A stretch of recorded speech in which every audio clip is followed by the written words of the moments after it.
Welcome to the Rogers Kakasungura YouTube channel. A big thank you for the support you're granting this platform. When William Ruto went to the United States and we were told that he has signed a deal that is going to help our health sector, I read malice and I was very suspicious. Those of you who follow me, I stood in between the gap and informed the people of the Republic of Kenya the dangers that are awaiting us if this agreement is implemented in Kenya. Kenyans are not trusting the Kenya Kwanza government because of the misinformation and disinformation that comes from them. You are told this, but the real issue is not what you are told on media. You remember the story of Adani.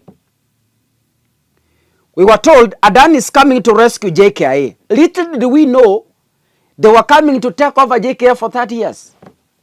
It only took a bold Kenyan to expose that, and that is why it was thwarted. The same is happening from the United States. And the High Court has issued conservatory orders.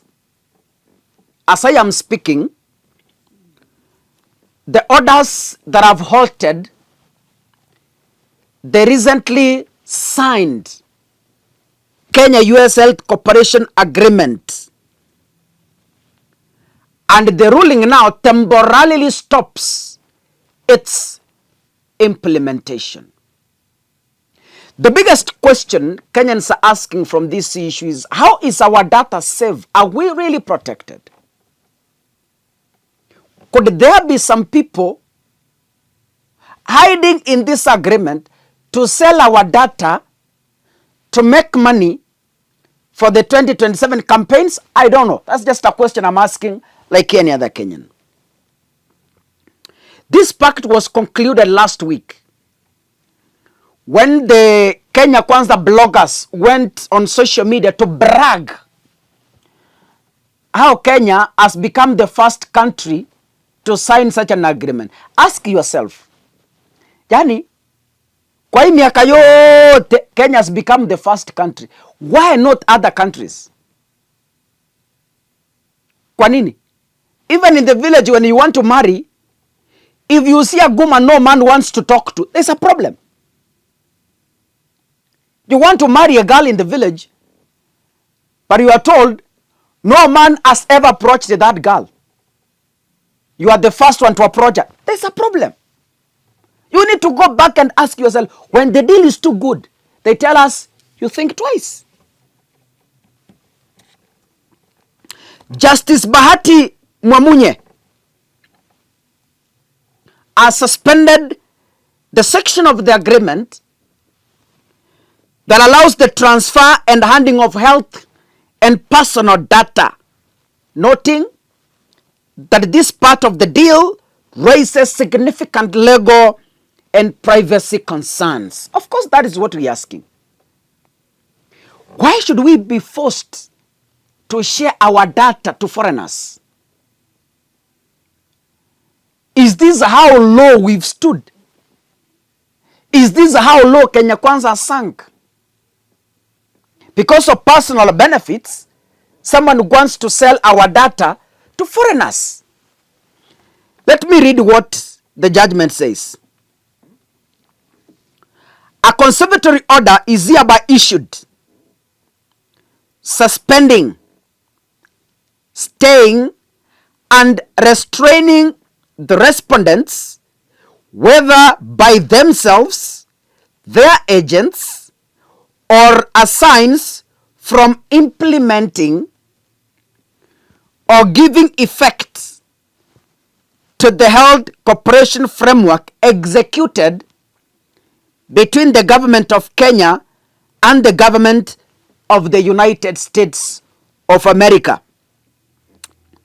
This suspension applies insofar as the agreement provides for or facilitates the transfer, sharing, or dissemination of medical, epidemiological, or sensitive personal health data. You remember, on 4th December, the agreement was signed by the Prime Cabinet Secretary, by the illegal Prime Cabinet, because the position of the Prime Cabinet Secretary does not exist in office. Maybe I think he signed on the capacity of the foreign minister. Maybe that. Musalia Mudavadi, they signed this agreement with Secretary of State Marco Rubio in a ceremony that was attended by President William Samoei Ruto. Justin Mwamunya has directed the matter be mentioned on February 12th next year, 2026, before Justice Lawrence Mugambi for compliance and directions on the expedited hearing of the petition. The case that has brought the landmark win for Kenyans was filed by the Consumers Federation of Kenya, COFEK, which moved to court to challenge the Kenya shillings 200 billion Kenya US Health Corporation Framework Agreement, arguing that the provision on data transfer violates constitutional safeguards and exposes Kenya's medical information to misuse. It is a landmark win for the people of the Republic of Kenya. It is a great win because we were nearly being sold. And this one was exposed by our very own Amenya on X. He's a US-based activist and political analyst. The very same individual who exposed the controversial Adani Kenya deal. So this one, we want to promise that in Kenya, we will stand tall to defend what belongs to us. Make sure your voice is counted in this move. Make sure you also unite in this cause so that together we will be able to build our country again.